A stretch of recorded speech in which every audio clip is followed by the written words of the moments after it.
All right, so let's look about how we can use images, either images that we've taken pictures of with our own camera or images that we've gotten from the interwebs. And so let's see how we can bring those into our drawings and apply them to our objects. So I have a drawing here of this router table that's got a 2D object on the top, which represents the laminate, and then the 3D objects that represent the substrate and the frame.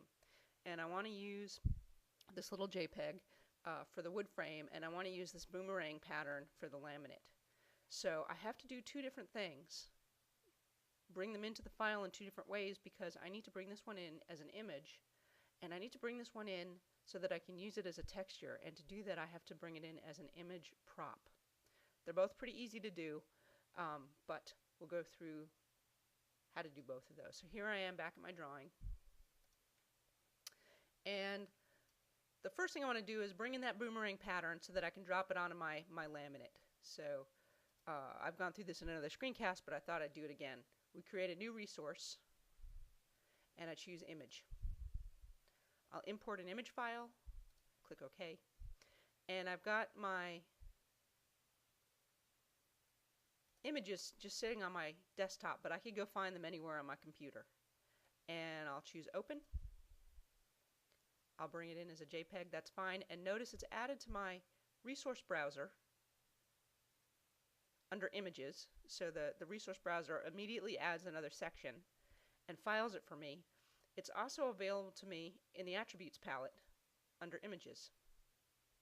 So I can apply this one of two ways. I can drag and drop onto my 2D object,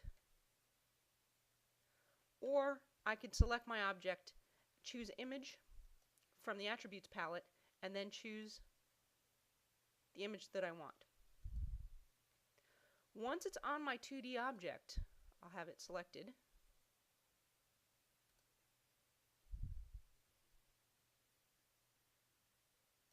There we go. I can use the Attributes Mapping tool. And with the Attributes Mapping tool, I can stretch it so it's bigger. I can rotate it so it's rotated, but I can get my 2D image onto my 2D object there. I have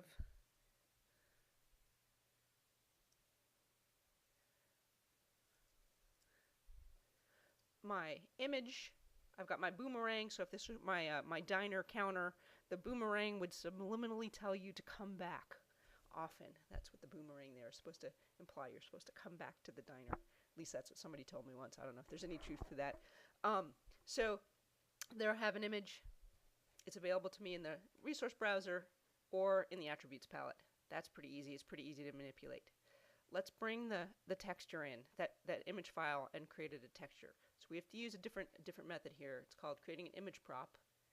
And we'll go to Model, choose Create Image Prop. Same thing, import an image file.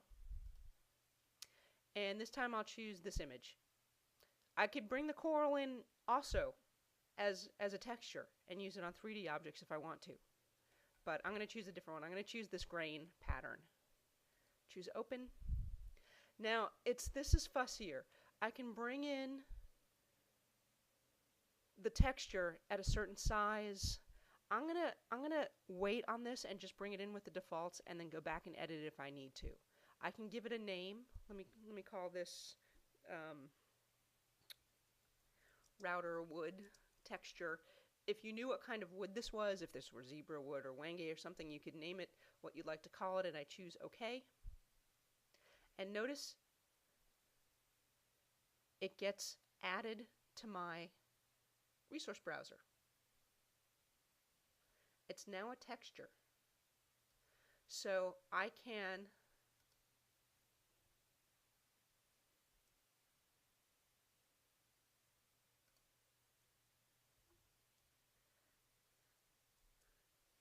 bring it in and use it on my objects. Now every time I change views, or not every time, but oftentimes, Vectorworks will revert back to wireframe just to save some memory. You can't see textures in wireframe, you have to, at a minimum, render in OpenGL in order to see it. So I'm going to re-render. If you don't see a texture, make sure that you have rendered it in excuse me, in OpenGL at least. I can drag and drop onto my object, and using the object info palette, I can do some editing. Now, it brings in that photo and makes it a repeating pattern. So I can mitigate that a little bit by changing the scale. I can rotate, but I still see kind of a repeating pattern there, which maybe will work, maybe won't work. I can change the mapping of it. I can do everything I did to it before, but I'm still seeing, you know, a repeat of that photograph, which maybe works or maybe doesn't work. But if I want to further fine-tune it, I actually have to go to the resource browser, choose the texture, and either right-click or click on the button here under Resources and choose Edit. I get this nice preview of what my object looks like. Now here's the thing. I can set the size of the image. So if I have an object that, say, is 2 inches tall or 17 inches wide or something, I can change the size of it. And notice in my preview window, I see a preview of what that texture is going to look like. If I go back to 2, my texture looks like that. If I go back to 1, I see more tiles. So you can adjust the size of the texture kind of based on the size of the object that you're going to apply it to. So I'm actually going to apply it to something that's about 2 inches tall. Click OK. And this is now updated. So if I re-edit, if I rescale, if I change the rotation, I can change my texture a little bit more. So this is some fine-tuning. Let me set by 17. The reason I chose 17 is that my front here is 17 inches long and my grain is running with that length, and I wanted to see my texture as uninterrupted as possible. But again, as I scale things, I've got some other issues. Maybe the grain pattern is a little too far apart.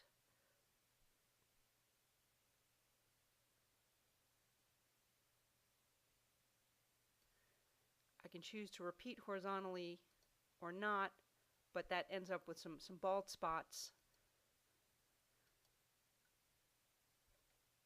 I'll go back to Edit.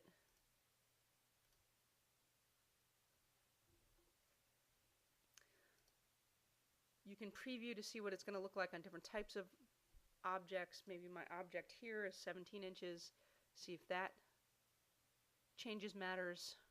No, that's just for your preview what it looks like. So you can fine-tune the image that you bring in and how it plays as a texture, but it's not quite as easy as using the attribute mapping tool.